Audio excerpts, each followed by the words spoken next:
Hello again, film-loving friends, and welcome back to Silver Screen Cinema Classics. I am creator, host, and frequently put upon Tevye of this podcast, Michael Wilson. Speaking of which, we've had a heck of a lot of issues in bringing this episode to you. We've had guest cancellations, illness, storms, technological issues, and all kinds of problems. But thankfully, we've had someone step in to rescue us. Our good friend Lynn McKinnon has agreed to come in and join this episode. Welcome, Lynn. Oh, hi. How's things? Been better. Things are a little bit tense at the moment as we try and technology. Well, yeah, that exactly, amongst other things at the moment. So apologies. We're going to try and plug on our best viewers/listeners. If there's any kind of issues, hopefully I'll be able to edit around them and stuff. But yeah, do bear with us. We're doing our best just to get this episode in the can and recorded. So yeah. Yeah. Well, it's been fun. It's been fun doing this film. It's been fun doing this review, doing the notes. Okay, cool. Because it's going to a film that I had not seen in a long time. Cool. So, well, I mean, we'll get to it, but I hadn't seen it at all really before this, bits and pieces. But I'm not sure I would define it as fun. There's quite a lot of emotional moments in there that are a little bit heartbreaking as well. But again, I'm sure we'll get to that. So yeah, and yeah, if you hadn't guessed from my little reference earlier, what we're referring to, we're heading to Anatevka for a classics deep dive into classic musical Fiddler on the Roof. Yeah, we're going to explore how the film came about, casting, locations, and how the critics responded. And naturally, we'll give our own thoughts on everything from acting to plot, direction, the iconic music, and more. So yeah, you're definitely keen to dive into this then, Lynn? Yeah. Cool. I feel like I'm on the Eurovision Song Contest with the late response. But okay. I do know you're going to about what favourite classic films I've got. So well, I was going to ask, then, yeah, favorite classic films and things. I know as a part of it. Yeah, I always ask new guests what your favorite classic film is. So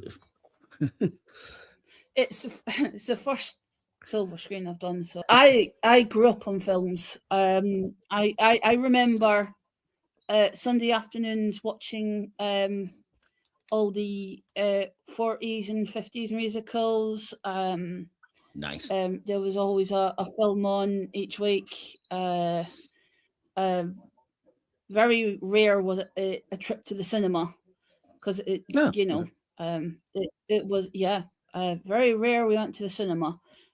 So it was, if it was a nice quiet Sunday afternoon, Mum would have a nice cup of tea and you would have, American in Paris. You would have something like Fiddler on the Roof. You would have your Sunday afternoon movie, and it was just. I wouldn't describe it as nice, but it's a really nice family memory to, that couple of hours where you're just sitting down and you're not doing anything at all. That's lovely. Enjoying people's company and watching something good. Personally, for me, if I had favorite classic films, my husband will know exactly where I'm coming from. John Carpenter's The Thing, Prince of Darkness, and The Myth of Madness. Well, those are all 80s movies, so I'm not sure I would necessarily. You're talking films like.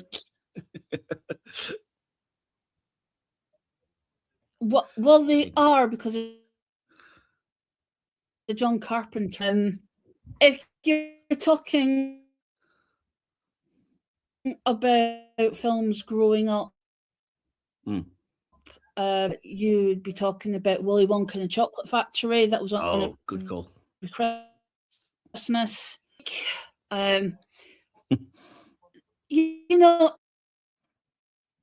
It's just, when you have a comfort film, Flash Gordon. Oh, yes. Love that film. Which, funnily, has T'Pol in it. Yeah. Or Doc Savage, the Man of Bronze, which I always used to be able to watch when I was poorly and I had a hot oxo cube and some hot butter toast. Nice. Yeah, so it's just comfort.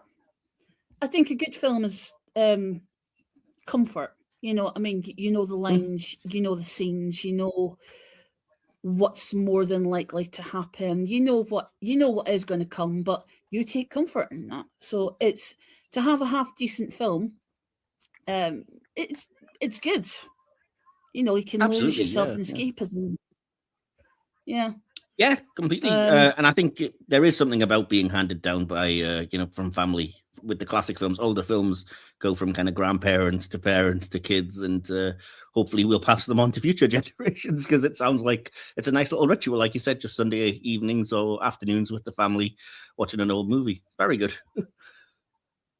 Yeah, I mean, both my kids grew up with Willy Wonka, the original one, and they want a chocolate factory. Don't we all? But yeah, no, those are some good choices, and we have covered Willy Wonka on. I think it was on the regular Silver Screen podcast. It might have been on Classics, but it's one of my favorites as well, and another one that my mum watched with me first. So cool. Are you happy for us to move on to Fiddler on the Roof now and start talking about that? What a film! If you want politics dry with an earworm that you can't get rid of, my God, this is a film for you.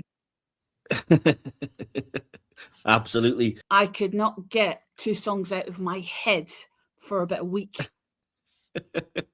Only 2? It was that bad. I was, again, only 2. Yeah. Dare I ask which ones? If I Were a Rich Man. Nice. And Sunrise, Sunset. Oh, okay. Fair enough. Cool. It's the melody underneath it. You know, you just gently hum it and it just kind of sticks in your head. I think that a lot of the songs are good, yeah. Yeah, it's one hell of a soundtrack. But yeah, oh God, where do you start with this film? Well, I'll tell you what, I'll jump in. I've got a few kind of just dry facts to introduce the audience to it. Where do you want to start with this film? I'll just start, like I said, by just letting the audience know. Like I said, Fiddler on the Roof is a 1971 American epic period musical drama film. It's based on a 1964 stage musical by Joseph Stein, Jerry Bock, and Sheldon Harnick, which itself is based on Tevye and His Daughters by Sholem Aleichem.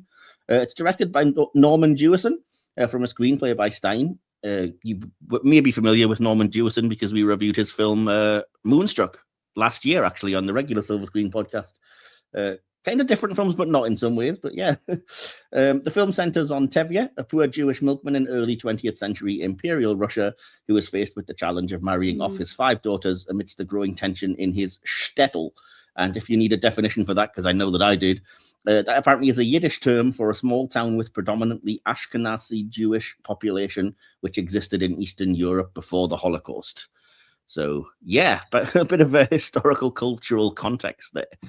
So yeah, are you familiar with the kind of history behind this, or is it mainly from the movie, Lynn, that you know about all these things?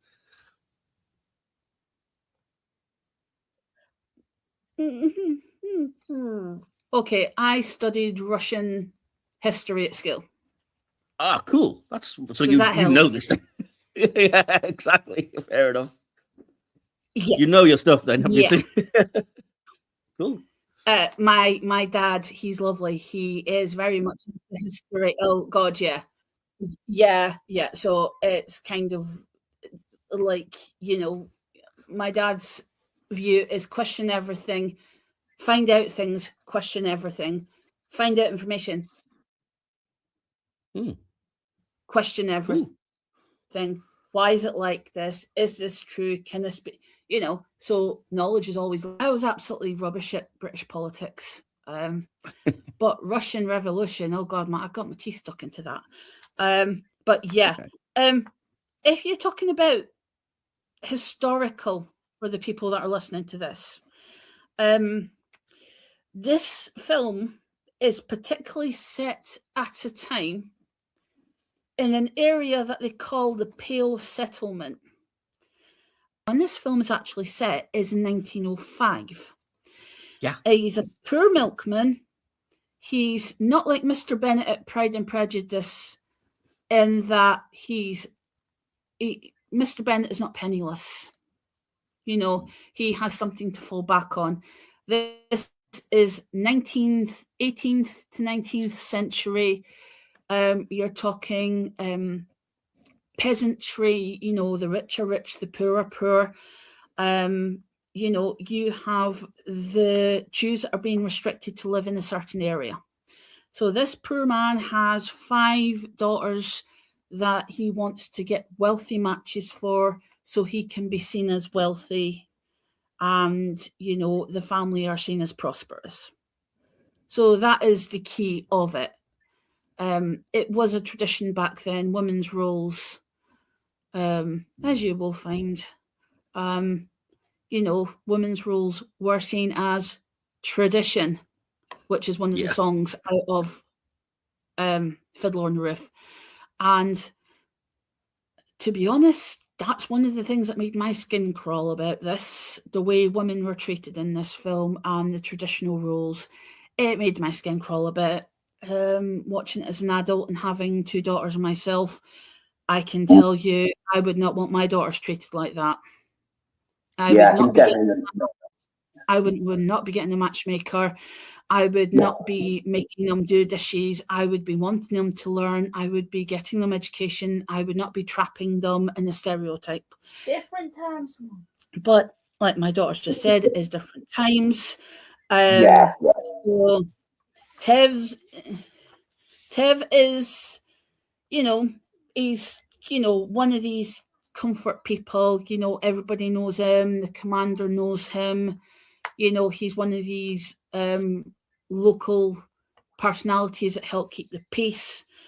And all of a sudden, this newcomer that's going to upset the balance, it's kind of the representation of, you know, what you know as normal, and then something's going to come and disrupt it to make you either go through something or change your views.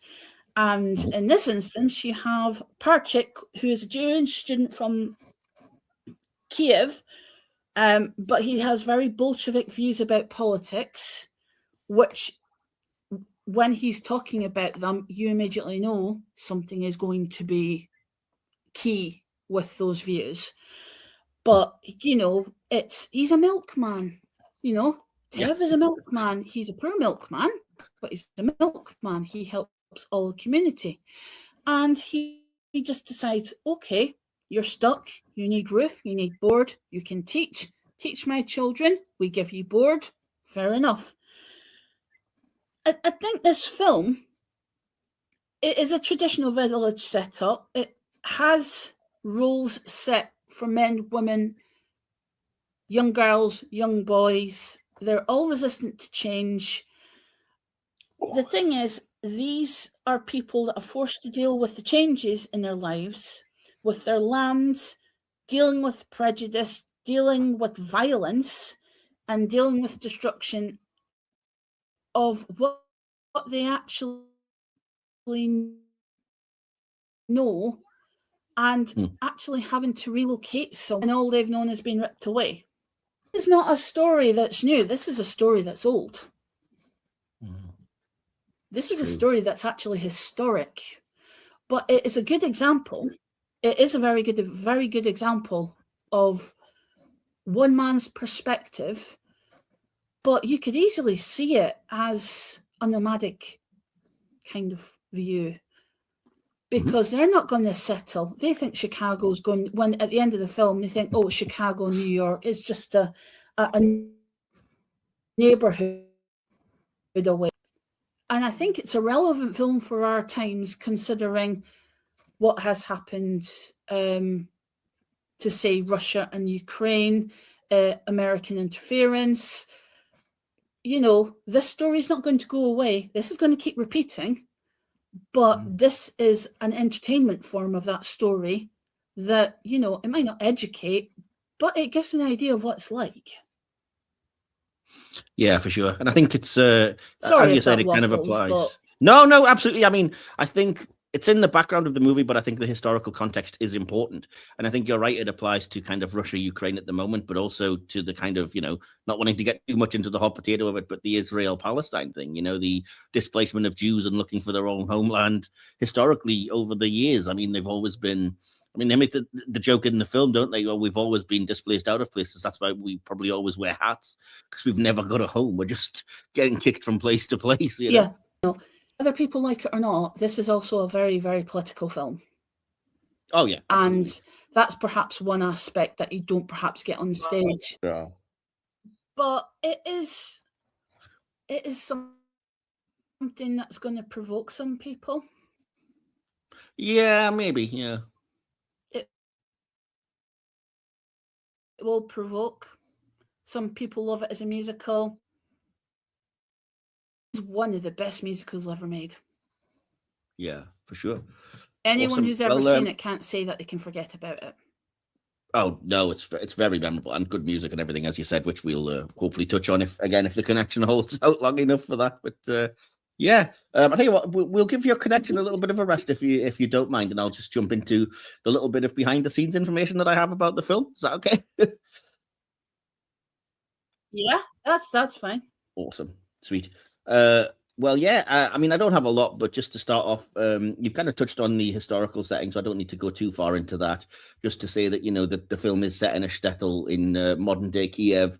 Most similar villages had been already destroyed by 1919 after the Russian Civil War. There were hundreds of thousands of Jews displaced and massacred. Not particularly light, happy things, but sadly part of history and something we kind of should be aware of, I think. The producers of the film were not allowed to shoot in the USSR because they'd rather openly been critical of them. But they eventually found what they needed and filmed in rural Yugoslavia, which is now Croatia. Although the film is a faithful adaptation of the original stage version, the Fiddler scholar Jan-Lisa Huttner has noted several differences between stage and screen, as again Lynn was kind of hinting towards there. She argues that changes in American culture and politics and developments in Israel led the filmmakers to portray certain characters differently and to offer a different version of Anatevka. Huttner also notes that the Chagali color palette of the original Broadway production was exchanged for a grittier, more realistic depiction of the village of Anatevka. Because the film follows the stage musical so closely, and the musical didn't have an overture, the filmmakers chose to eliminate the customary film overture played before the beginning of most motion pictures that were shown in a roadshow-style presentation. However, Fiddler played over the opening credits after the conclusion of the song Tradition, an intermission featuring what they call on-tracked music, and exit music played at the end after the closing credits. In 1979, there was a shorter version of the film re-released to theaters, which cut 32 minutes, including the songs Far From the Home, I Love, and Anatevka. I don't know if I can necessarily recommend that, but it's there anyway if you wanted to give it a go. So, yeah. That's as much as I kind of have about the behind the scenes in general. I might touch on some of the other stuff as we kind of get to it. But again, with this being kind of a cinema classic show, what I always like to do is go around and ask what kind of your first experiences are with the film. I'll talk about mine a little bit after we've been into yours, Lynn, but I have to kind of start by asking the first time that you saw Fiddler on the Roof and what you initially thought of it. If I'm completely honest, I was probably a kid and I was thinking, what is my mother making me watch? That's what I think. But as you get older and you see these actual films, you actually realize they were making you watch something quality. And when you see something that is very poorly made, then you think, thank God they didn't expose me to that. Yeah. It's like, that was a quality film. They don't make them like they used to, and you come out with exactly the same phrases they used to say. So, yeah. I was a kid, but the fact is I grew up watching musicals. I was very into music. There was always radio playing in the background, so there was always songs. Nice. It's always a music that will always stick. It's not always what you watch, it's what you hear. So it's the songs that I particularly remember from the film, not what I actually saw. Right. So when I actually watched it as an adult, I found myself singing along without realizing I'd already picked up the song and could sing along. Yeah, that happens to me a lot. If it's a particular rhythm, because it's a rhythm underneath it, we're all geared to pick up patterns. So we'll pick up the pattern of that rhythm underneath, which is why a lot of soundtracks, they've got to be able to grab you within the first 30 seconds, because otherwise then you're lost. So music is really, really important and key. And I think that's possibly the first memory of the film that I've got. I was probably bored, but I probably picked up on the music quicker than I actually realised, and I was a kid. Maybe the music was the only interesting thing when you were a kid, though. It normally is, sweetheart, if I'm being completely honest. It's music. It's not always watching something, it's hearing something. Absolutely. And weirdly enough, my story of like how I not so much first saw the film, but how I knew of the film's existence is remarkably similar. Because this is one of my mum's favorite movies, and she loves all kinds of classic musicals more than anything else, I would say. So she would watch this all the time, and I was like you. I was kind of like, it was on, but I wouldn't be bothered about paying attention because I was too young and found it mostly boring. But yet I was taking in the music. So when I did watch it properly for the podcast, I was like, I know this song, which I've said before. I said the same thing when we reviewed, I think, West Side Story or something quite recently, or well, probably a couple of years ago now. And I'm like, yeah, I haven't seen the film yet. I know every one of the songs because when it's on in the background and your parents are watching it, you do, as you said, you do pick up on this, and you do. And plus, good songs enter the cultural zeitgeist and become known in either use by adverts or remixes or covers by other artists or whatever. So you come up that way. So the music is always key.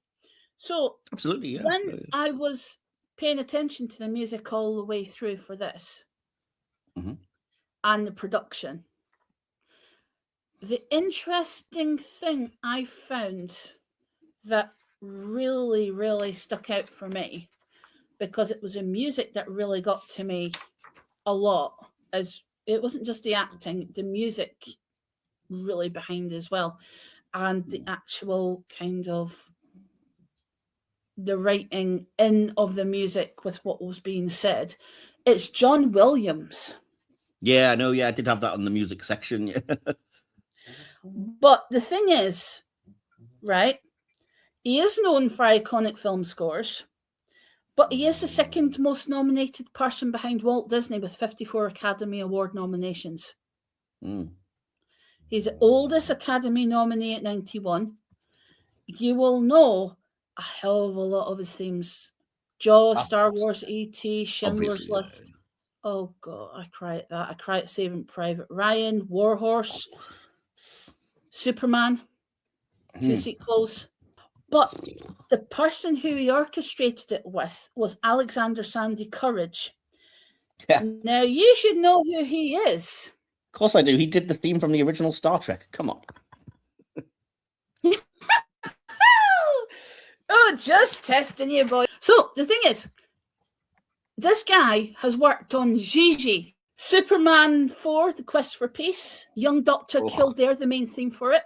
Alexander Courage, or who was known as Sandy Courage, actually wrote the incidental music for the Waltons. So you know the music when they're saying "Good night, John Boy." He was behind that. Oh, do not start this. It's going to be in his head. Norman Jewison, but Norman Frederick Jewison. Actually, he was Protestant, but everyone thought he was Jewish because of his name. He's known for directing films addressing topical social and political issues, often controversial ones, and making it easy for audiences to understand. So he would take topics and help people understand what was going on and upsetting people, which I kind of like the guy for. He was nominated for Academy Award for Best Director for A Young Sidney Poitier in the Heat of the Night, 67. Fiddler on the Roof, obviously. Moonstruck. Jesus Christ Superstar, 1973. The Cincinnati Kid in 65. Norma Crane, who played Gold. Her original name was Norma Annabella Zuckerman, But she debuted on Broadway in Arthur Miller's The Crucible. Yeah, TV adaptation of 1984. I thought it was just an established actress and she'd have reels and reels. But Norma Crane died 2 years after this film was made. She never had the chance. She died of breast cancer. So this actress has work to her name, but a very, very small body. But she's in an iconic film. Yeah, Leonard Frey, who plays Motel, who plays the eventual husband of Topol's eldest daughter. He's got stage and nomination credits. 1975 for the Tony Award for the play The National Health, and Twelfth Night in 72. He was on TV in the 70s because he died in 1988. Mission Impossible, Heart to Heart, Quincy M.E., Moonlighting, and Murder, She Wrote. I remember watching Quincy M.E. with my mum. Staple at BBC One weekday afternoon. I just think, you know, these are actors that after they starred in this film went on to plenty of other things. I mean, that was director Norman Jewison. But I mean, this is just, you know, this film doesn't get shown enough. This film does not get shown enough. You know, they can say modern films are classics and whatever. This is what you call a classic film. Yeah. Well, if it's cool with you, I wanted to kind of talk about some of the reasons why, some of the things that the film says, you know, the writing, the plot, the kind of deeper themes that it goes into. I mean, you've raced through a lot of our sections, but we'll kind of touch back on them as we go through because, you know, it's only a loose structure anyway. So you've touched on the kind of the primary thing, which is the idea of tradition is so key to the film. I mean, they say that's the thing that keeps the fiddler on the roof, as it were, that they use as the metaphor. It's tradition that keeps everything moving. But the film, as you said, it's also saying a lot about politically and culturally things move on. You know, tradition something you can blindly hold on to when it's not necessarily great? You know, when we look at it, you know, we look at their traditions of things like the matchmaker and the roles in the family of the papa and the mama and the very set, very almost sexist nowadays ways things are done. And it's kind of, yes, we understand tradition is what's keeping you going, but at the same time, is it holding you back? And I was kind of curious what you thought about what the film says about that. Do you think it glamorizes the tradition, or do you think the film is saying, no, it's difficult to do, but we kind of have to break free of some of these traditions? Oh, don't get me started. The thing is, this is traditionally 18th going into, you know, this is early 20th. So early 20th century. Yeah. Right. So things don't necessarily stay the same. It plays it very lighthearted, but the idea that Topol's character, that Tevye, has any say in, you know, who he's giving away his daughters to is, like I said, it's horrifying in a lot of ways to us now, as much as it's played for the laughs with the kind of mix up between him and Laser Wolf about, you know, oh, I thought I was talking about your cows, not your which, you know, says everything as well. I thought you were talking about giving away cows, not a daughter, and etc. But I mean, I had a really bad thought as well when I was watching this. God, do I dare ask? Right. Gold, Tazel's mother, right? She's all for this marriage with the butcher. She sees the money. Mm-hmm. Is she hoping something's going to happen to the butcher so the butcher leaves her everything? Oh, probably. I mean, that he'd already been married once before, and that was the whole point, wasn't it? That he'd been married and was, you know, his wife had died. And, I love the dream sequence. Oh, I love that too. Ruth Maddock as the dead wife. Oh God, I was laughing my head off. The dream sequence was a really clever thing to do.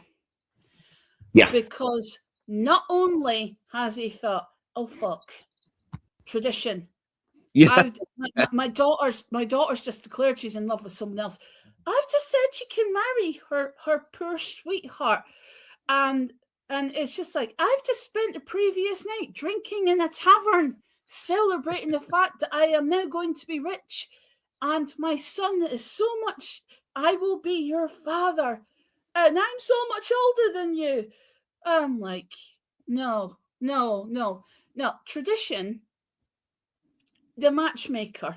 Okay, it's light-hearted, it's musical, it is what it is. In some cultures, they still do matchmake. Oh, of course, yeah. I'm not going to make light of it. That is their, if people want to carry that on, that's fine. If that's part of what they're used to. As long as everyone's willing. But see, that's the thing. This is modern day. People should also have a choice. I think, yeah, your daughter's exactly right. That's the thing. I mean, it's one thing to, if you're happy to have an arranged marriage, it's different if, like the daughters in the movie, it's like, I don't want to have an arranged marriage. I want to pick my husband. And again, the attitude of, well, even the worst husband's better than none at all is so arse backwards to us. It's like, what? Yeah. I mean, certain cultures let you meet whoever you want, like a suggested match. Can I meet them? Kind of supervised time with chaperones and whatever, and then agreed. That's just primitive dating apps, really, isn't it? Yeah, dating apps, but through your parent. And that's not a good date.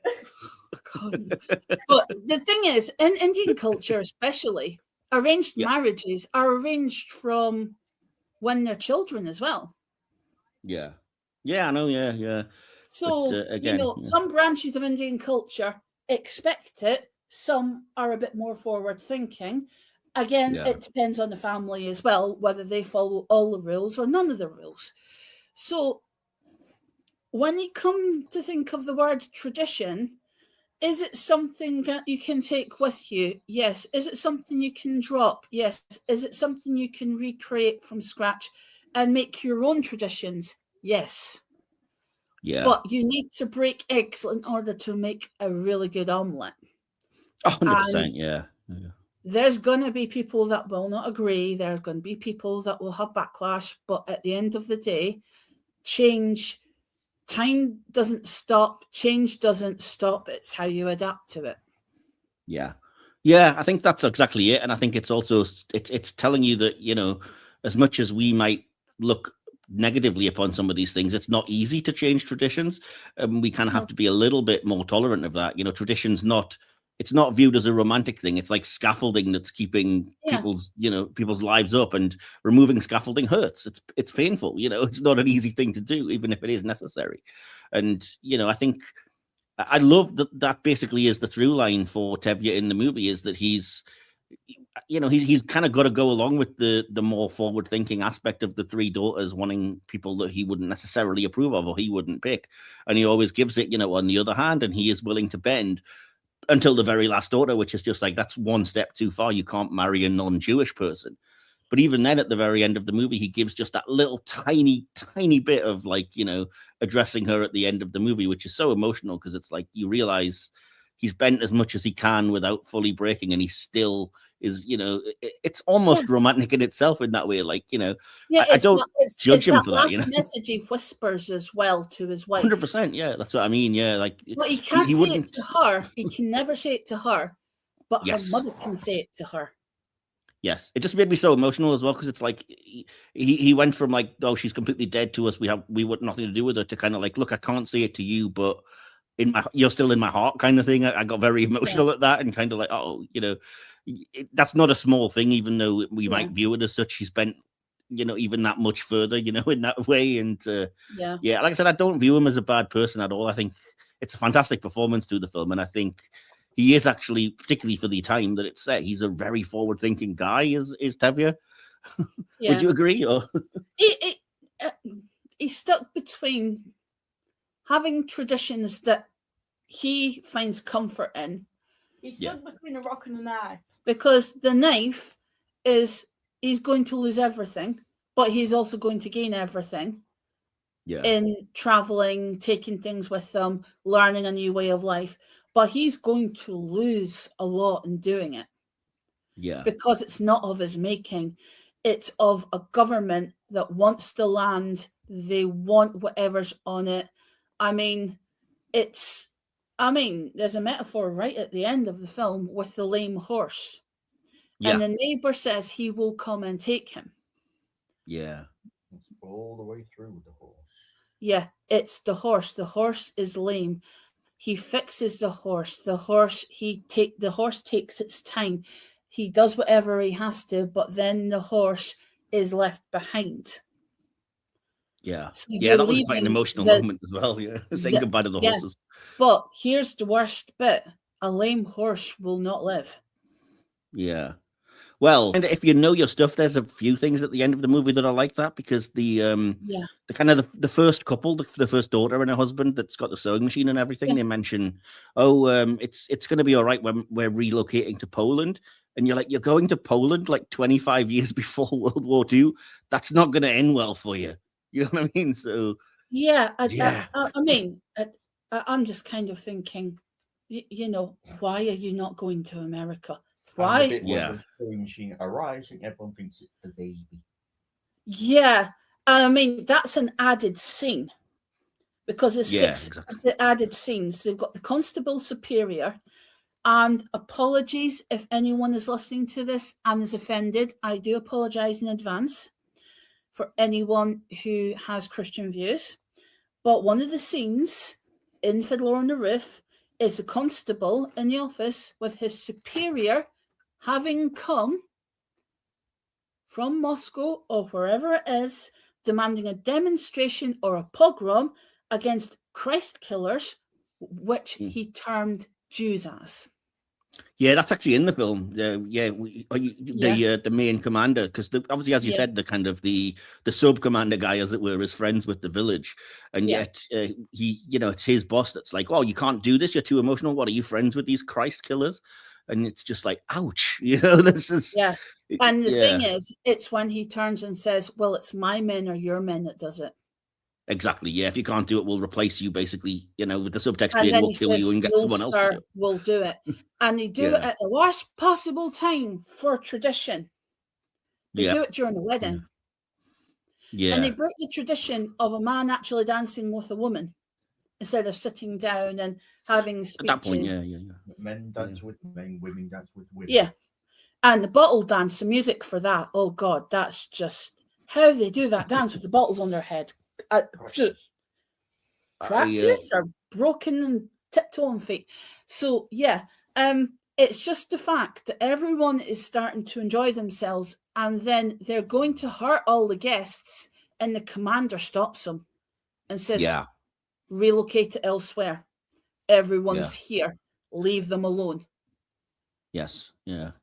For sure. So and like you said, he stops the violence against the villagers themselves, but he targets their properties to give them a bit of breathing room.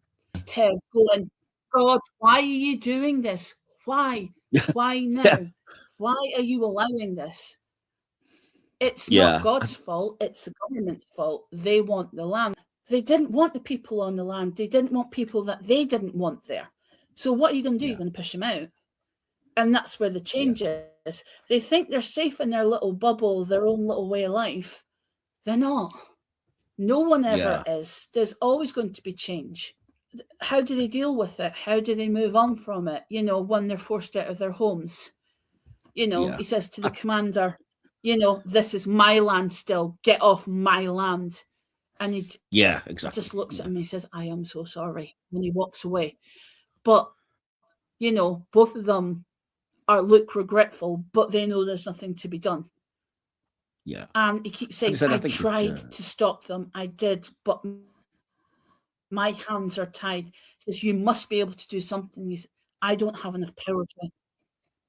Yeah. So it's kind of like, and he says, pray to your God.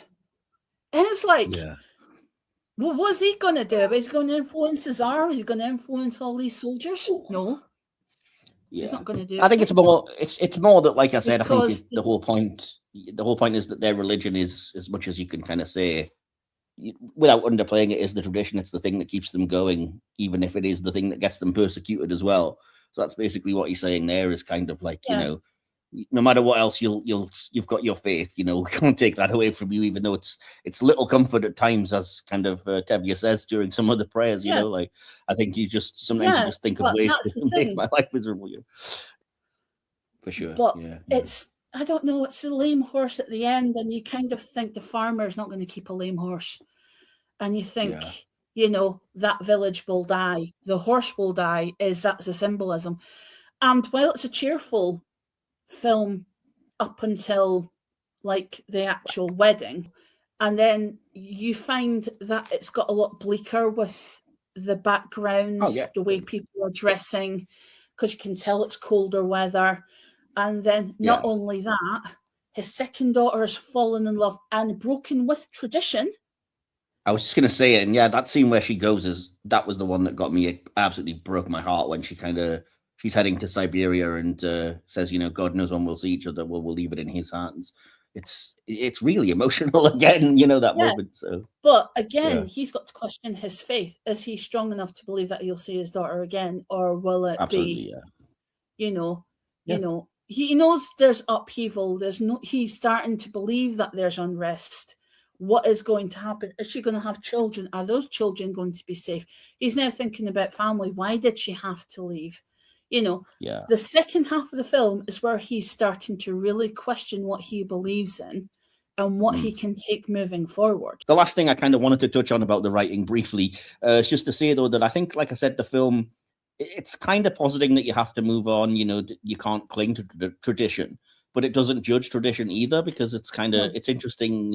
It's interesting that Tev and his wife, you know, they were married by a matchmaker, and you think that, you know, is there any love lost? There's a lot of nagging and everything going on, and then the film completely surprises me and took me from left field with the whole sort of song between the two of them about, you know, it might not have started as love at first sight, but it's grown into absolute love and devotion. And if that's not love, what is? You know, it's a different kind of love, but it's no less valid. And, you know, even after all this time, it's nice to know that you absolutely do love me.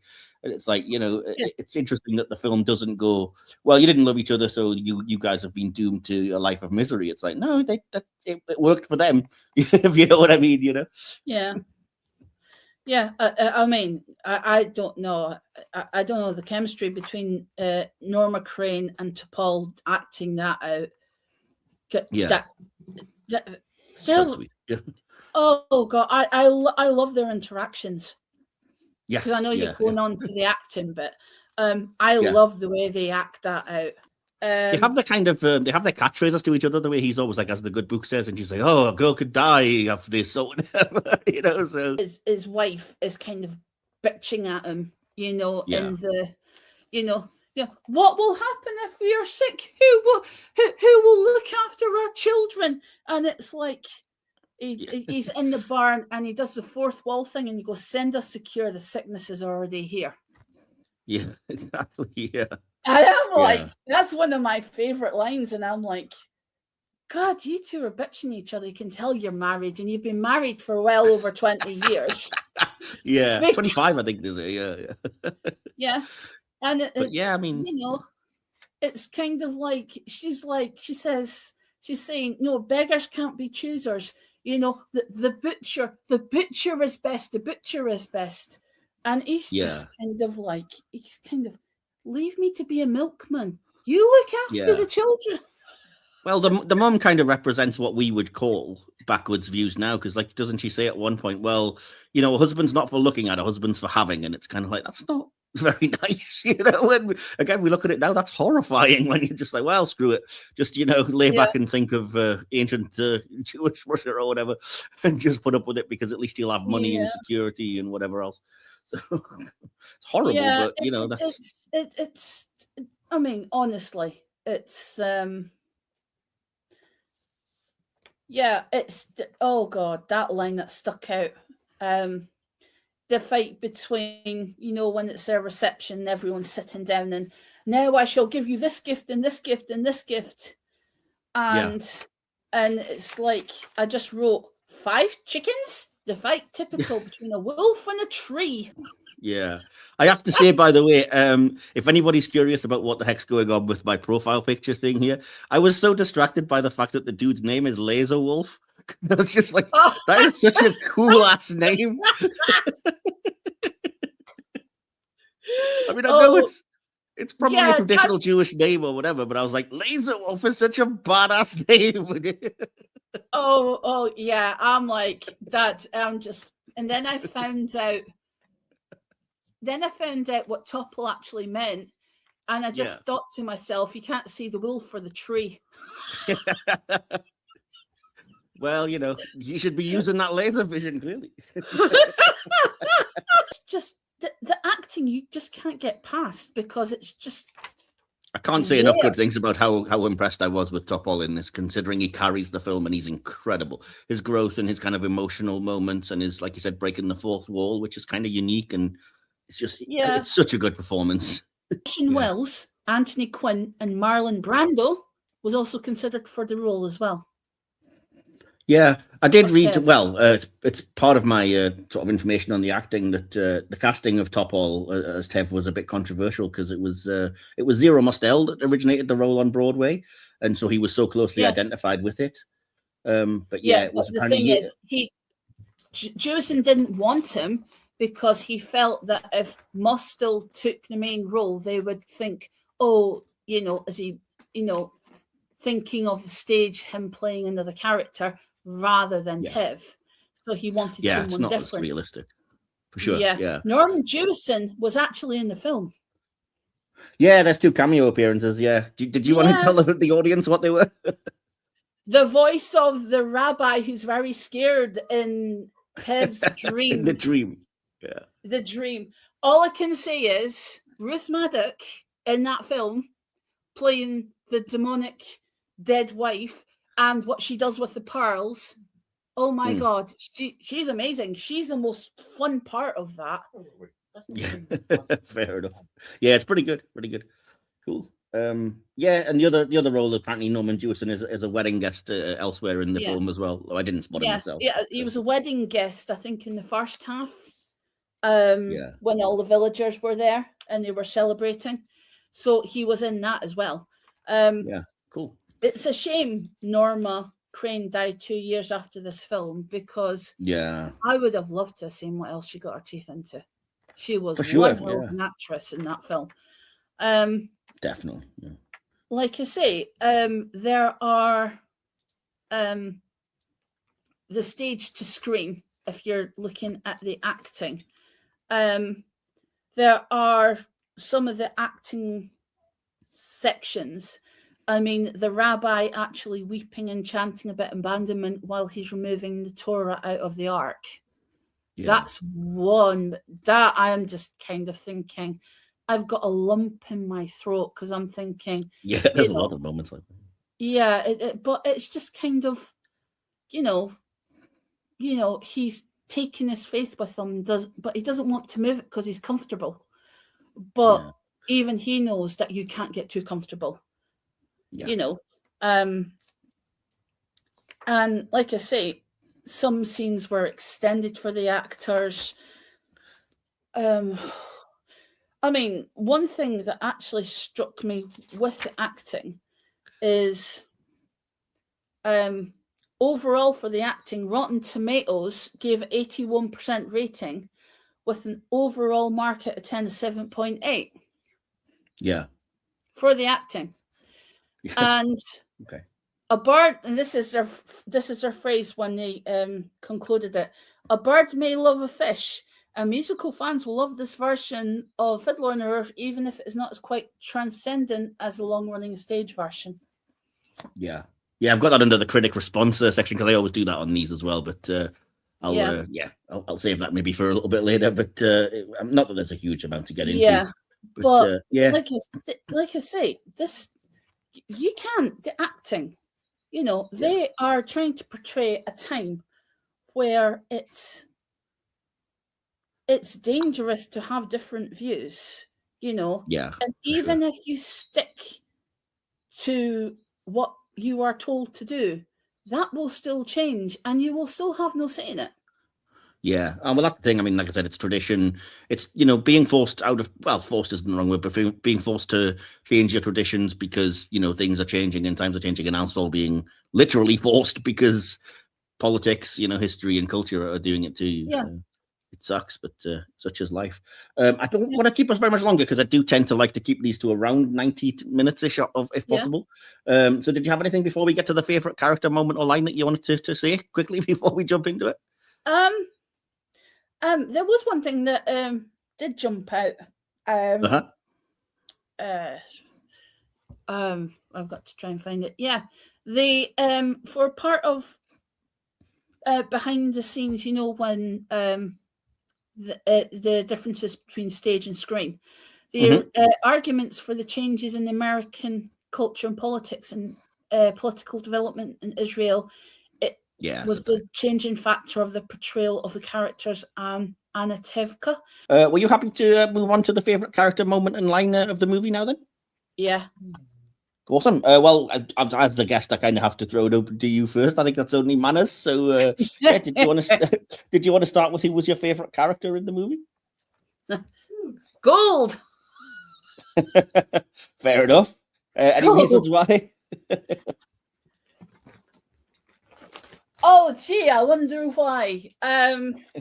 She puts up with it's just the marriage. They work together. They've been together 25 years, put together with a matchmaker.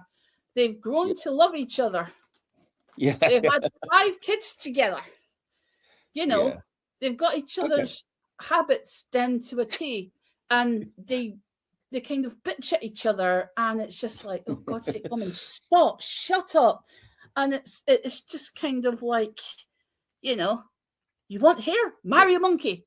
That kind of attitude, like she's trying to look after everybody, but she wants to make sure, everybody's happy. But, we're observing the Sabbath, the keeping the home. She's grown up in the tradition. She's also scared of the change of her daughters thinking differently. So for sure. The fact that she comes around quicker than T'Pol does says a lot. Yeah, although he still does have to trick her in the first case with that weird dream sequence as well. That's just genius. But the thing is, he's so good in that. He's able to manipulate his wife. Yeah, more willing to break with tradition than she is. So he needs a reason for her to break with tradition. Yeah. Using her fear of ghosts and spirits and to do that. But he can't break with tradition and forgiveness when his third daughter down marries a Christian. Yeah, it's interesting that. Yeah, very, very cool. I think he was worried about the rest of the family. Well, and keeping up appearances, for sure. But yeah, I like Gold. That's my favorite. Do you have a favorite moment or scene or heck song in the movie? I'm not going to go If I Were a Rich Man. Sorry, I'm not doing that. That's just nah. I particularly like a moment in the movie when the girls are making fun of the matchmaker and singing. Oh yeah. Okay. That's just funny because they have no idea what's about to hit their village. So it's kind of the lightness of it. You know what I mean? They don't want the tradition. They don't want it. They want something else. But they're stuck where they are. Yeah. So, okay. Cool. If I had a favorite line, send us secure. The sickness is already here.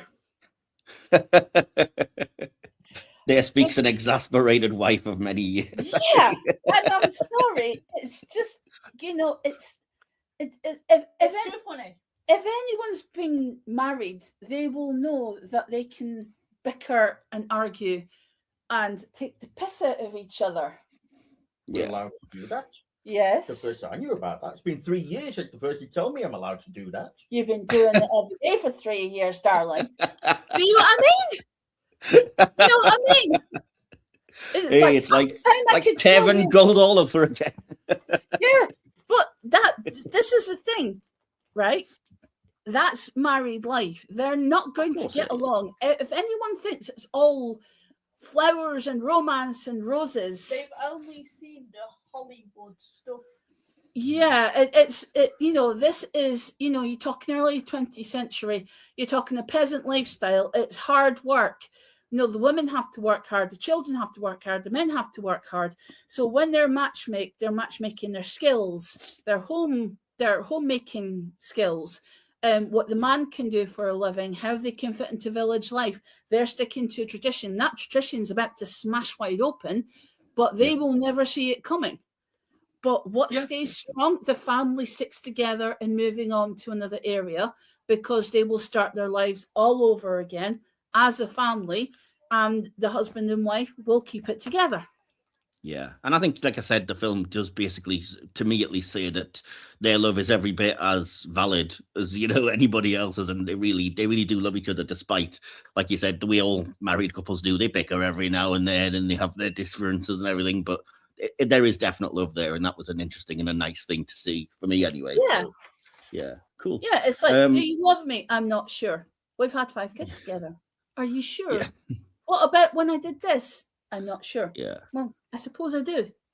And it's Yeah. like, and then she's I don't know. I'm just thinking, is she kind of glad that they've only got 5 daughters? Because she has a little look across her face.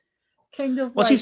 she's kind of pointing out that, she's been devoted to him, and she's always done things for him, and she's stuck to the roles and everything, and kind of says, like, in a way, actions speak louder than words. If that's not love, then what is? Do you know what I mean? And then at the end does come around and say, yeah, absolutely, I do love you. And then he says, well, after 25 years, it's nice to know. It doesn't matter because of the way the society is, sadly, but it's still nice. So, it's kind of cool. Yeah, and it's not only important because that line is important as well, because if that's how strong their marriage is, when everything else starts falling apart, all that sarcasm goes. They're not bickering against each other. They're working together.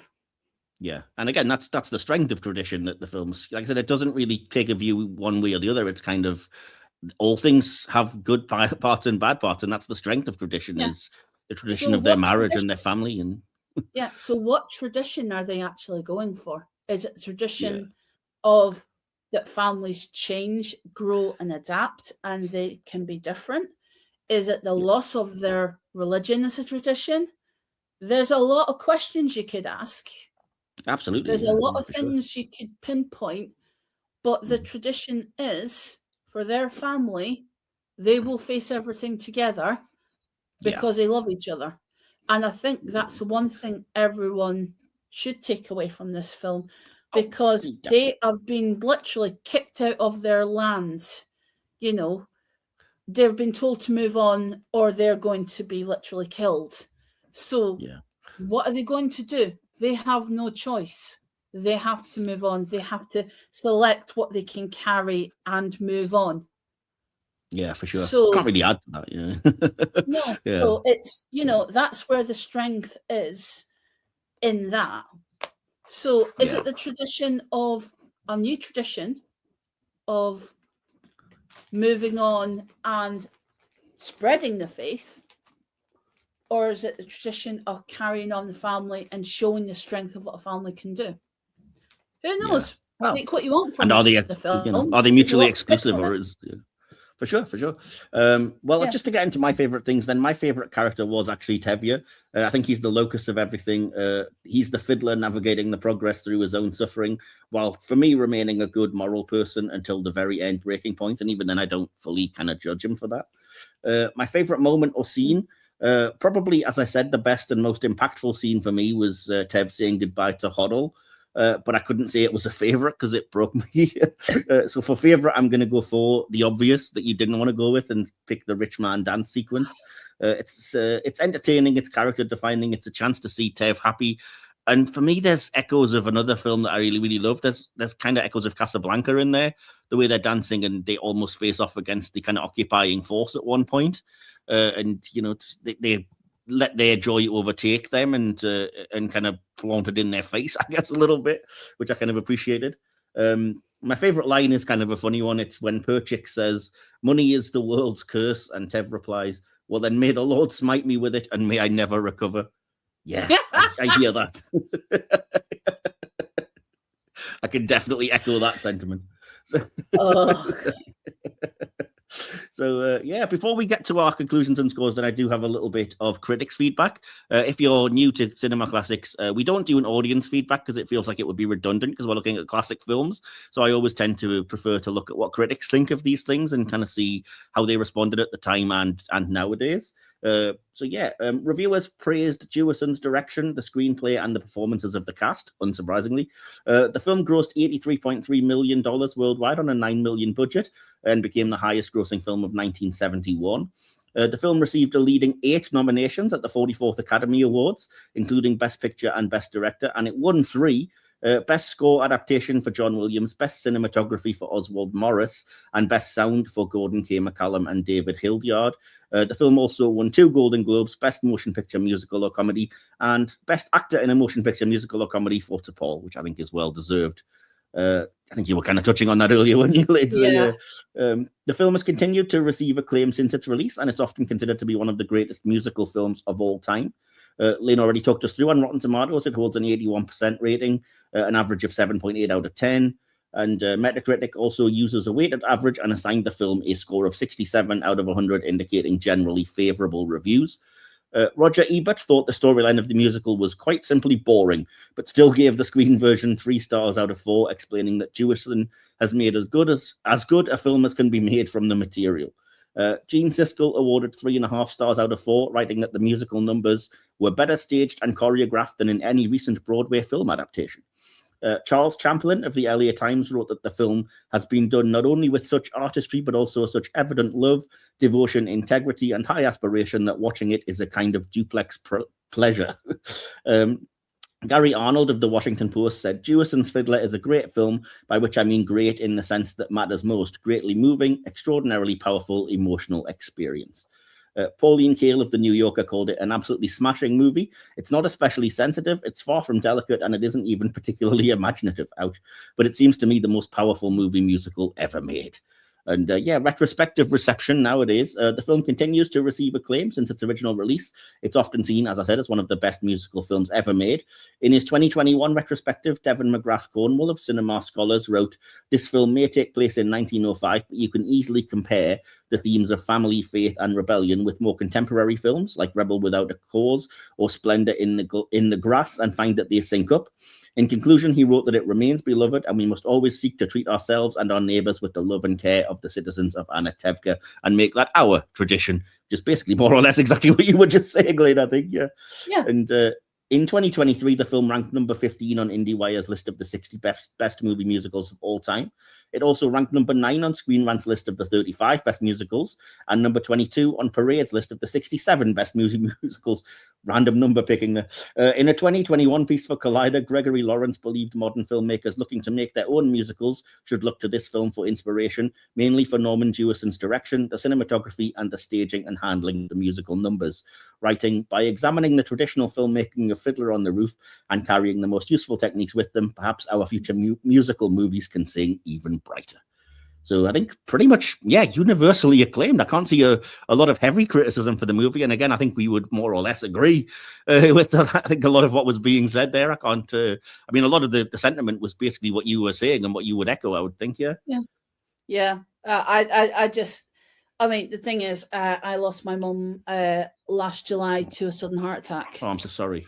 Oh, That's well, horrible. The thing is, there's only 3 things we're guaranteed of. We are born, we pay taxes, and we die. Yeah, unfortunately, taxes. Yeah. Yeah, I suppose. It still sucks, though. At some point, we are going to lose our parents, and it is a bit of a difficult time at the minute. But the thing is, being productive, it's just little things that are bringing it back. So when you asked about doing Fiddler on the Roof, it was something that my mum particularly liked. So I just kind of thought, yeah, why not? Because it's a great film to watch. And Yeah, I can hear my mum humming to, if I were a rich man, even now, and I'm like, yeah, it's a really nice memory for me. So that's good. It's good if you get comforted in a good memory, I suppose.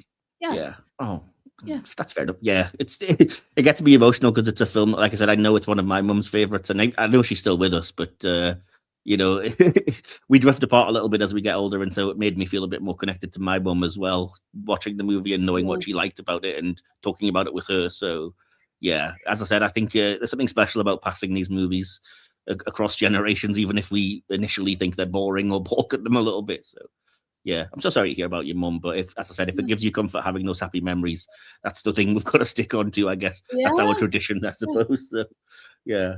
Well, you see, that's the thing. We can always make new traditions. We have new traditions in our house of horror films. So we have Saturday nights and Friday nights where we watch a horror film. So we are creating our own traditions. Yeah, and one day your kids are going to remember that just the same, So so it's the fact that we've still got to introduce Biddy to Doc Savage, the Man of Bronze. We've seen Flash Gordon, and awesome. Flash Gordon's so good. She can't remember watching it, but I remember her face when she first watched it, and her jaw just hit the ground. Flash Gordon's incredible. I love that movie. She saw Lord of the Rings, all three of them. Yeah, and that's why we do this ultimately, isn't it? That's why we love cinema. That's why we talk about it. So that's that's the podcast. That's why this is here as our tradition as well. So cool. Yeah. Again, as our guest, did you want to give your conclusion then and your score out of 5 stars? I'll let you go first.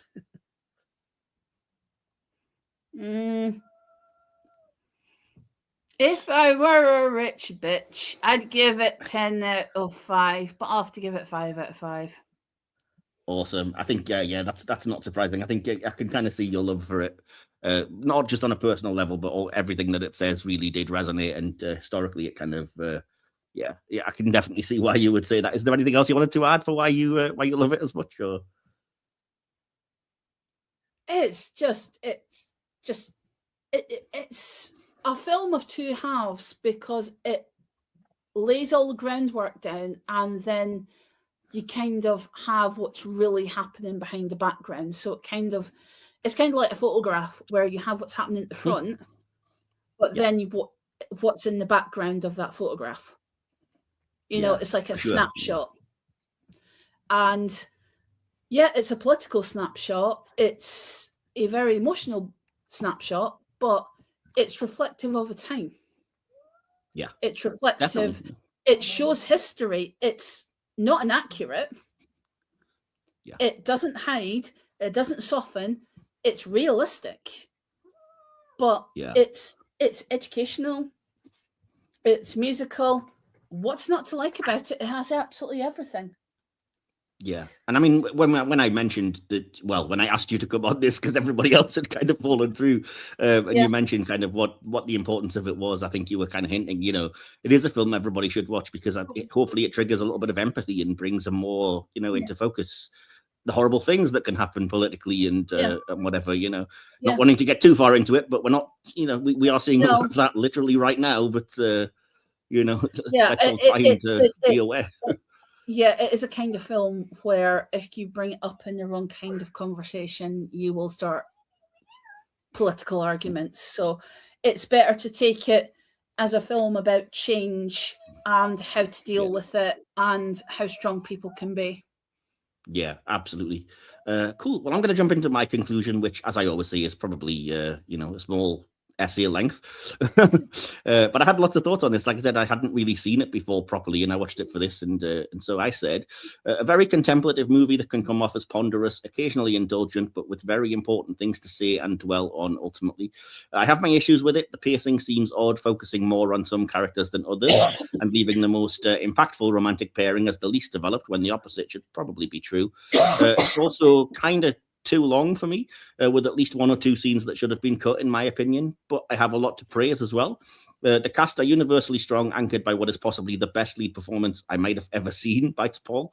To say I'm impressed would be an understatement. He's required to hold the entire film on his shoulders, and he actually lifts it above his head. The direction is so good as well, from little things like shot composition, panning, and framing, to big swings like the nightmare sequence and the memory flashbacks, Tevye's monologues, and the recurring and vital image of the fiddler, who may or may not be there.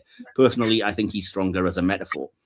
This is a film that educated me about important bits of history and culture that's not my own, whilst absolutely gripping me with its intimate personal stories. A meditation on progress and change that laser focuses on the people those things affect. I don't know if it's a film I'd want to watch lots of times again. It's pretty bleak, powerfully emotional, and very heavy, despite a strong amount of decent humor. But it's undeniably brilliant. It will tug at your heartstrings, and it will stay with me for a very long time. And I gave it a 4 out of 5.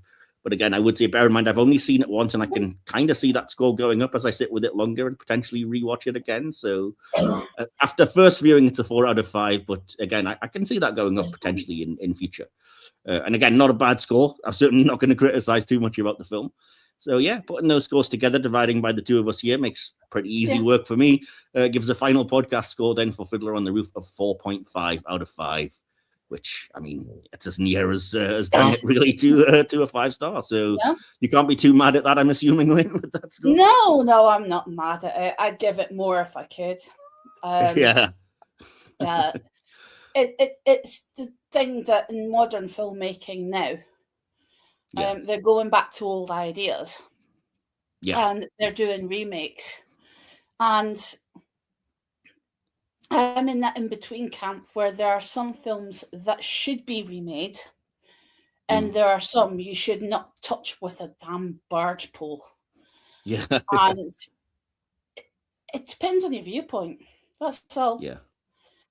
If they were to remake Fiddler on the Roof, they would not be able to do it because of the political situation. Yeah, it's very much of its time, and I think it works better, I think, as an artifact of its time that makes it more relevant. Like I said, it would only I feel it would only be watered down if you were to remake it. It has enough good legacy on its own to kind of just watch that. Watch the original. So, I think it's got so much in, like you say, it doesn't need remaking. It just stands alone by itself. There's it might be long, but obviously, if you take the historic background into consideration as well, there's a reason why it's 2 hours long and why it has to slow 3 hours.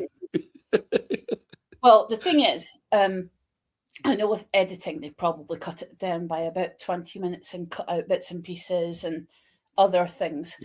But don't forget, there's an interval bit, which is about... Yes, true, yeah. So obviously, they want to introduce some music and keep people, chance to try and grab a drink, which is actually quite a smart thing to do. Oh yeah. If you think about it. There isn't much I would cut, but I will say I think that for me, and again, sorry if it's a film part of the film that you love, I just didn't think we needed all the bottle dancing stuff at the wedding. I was like, this has just stopped the film dead, and it's just indulgent. You've got to have the bottle dance. You got to have the bottle dance. But that was genius. It's amazing, but yeah. No, how they could keep the bottle on their head and do what they did in practice. How much practice did you have to have? That was just immaculate. That was just something to behold. I'm coming around on it as you kind of described the skill involved. Yeah, for sure. It was just amazing. I kept saying to Steve, "Go on, fall off." Damn, you're not falling off.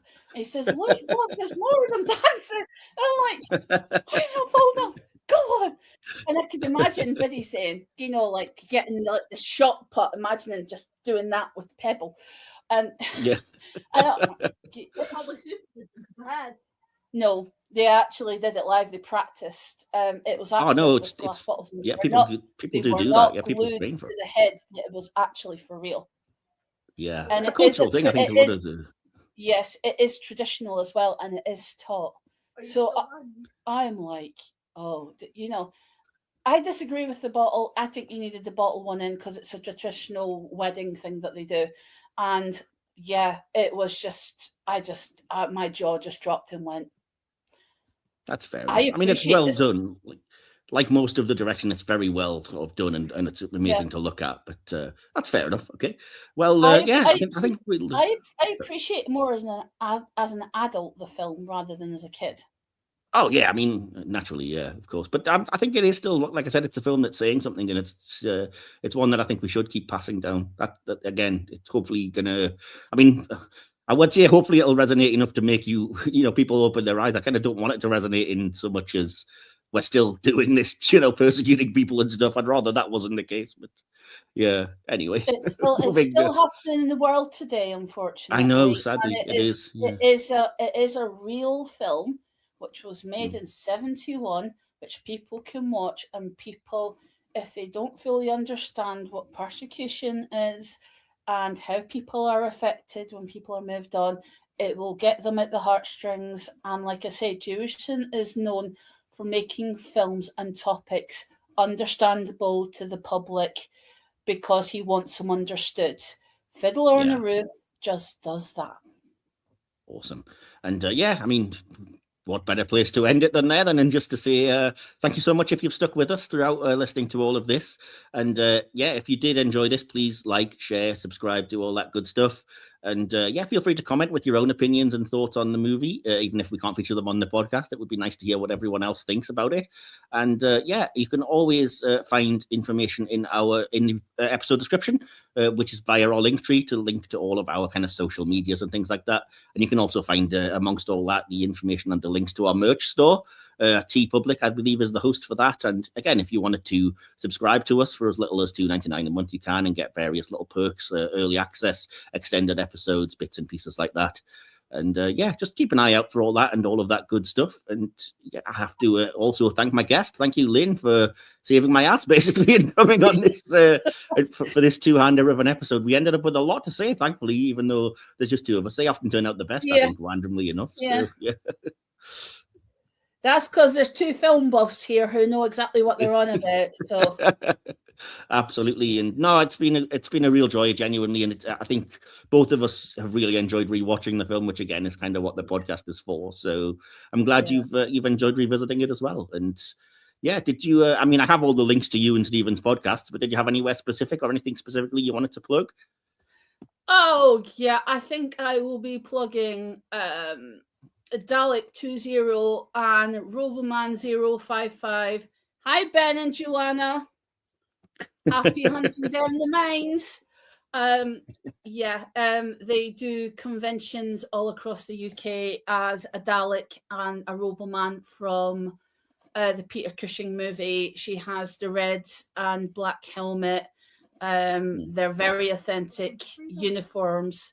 Look up Dalek 20 and Roboman 055 on Facebook, and we occasionally appear as Robo people when we get the opportunity to.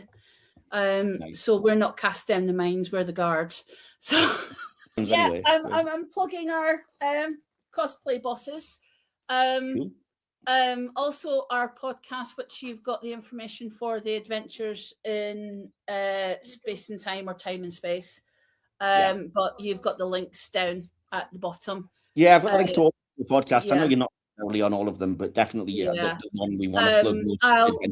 But the thing is, I would also plug Worksworth Collector's Corner, which if you're after any Star Trek bits, any Doctor Who cool. memorabilia, annuals, books, just look up Worksworth Collector's Corner. It's an absolute gem of a shop in Derbyshire, so if you ever get the chance, go through and find it. And you can get it on buses as well through, and it's easy to find from Matlock Bath. And it's just an absolute treasure trove, and it's got a Cyberman and a red Dalek to join your good company. Nice. Very good stuff. Awesome. Well, again, keep listening to us and our sister podcast. You'll hear some more of Lynn very recently, and again coming up soon on the Hit or Miss Doctor Who podcast over on a Hit or Miss Who Trek channel. I think you're actually coming back literally at a time of recording in a week's time to record the Haunting of Lydia Darty review. You and Stephen and my friend Toby. Whittaker! I'll defend the 13th Doctor solo, my daughter. Don't worry. Yeah. Oh, me too. Believe me. So yeah, that's good. Oh, Stephen's got no idea what's coming, but let him find out. Awesome. That's fantastic. So, And so keep an eye on our sister podcast, as I say, where we're working through Cybermen episodes of Doctor Who and reviewing those. And do keep an eye on Silver Screen podcast. Yeah, as always, we will be doing a monthly cinema classic. So come back next month if you're enjoying these. And myself, DK, and Justin Avery Smith will be reviewing sci-fi bona fide classic Forbidden Planet. So lots to look forward to there. And again, thanks for joining us. Hopefully everyone's enjoyed us film geeking out. And hopefully we can catch you on a future episode. Until then, until next time, L'chaim to life. You have been listening to the Silver Screen Cinema Classics show, part of the Silver Screen podcast. Cinema Classics is hosted, produced, researched, scripted, and edited by Michael Wilson. Follow us on social media, our YouTube channel, or wherever else you get your podcasts. Links to all of these places can be found via the link tree in each episode's description. This podcast is a Media Matters original production created by Mike Wilson. Don't forget to like, subscribe, and share far and wide. Join us again next time, and hopefully this could be the beginning of a beautiful friendship. Here's looking at you, kid. Cut!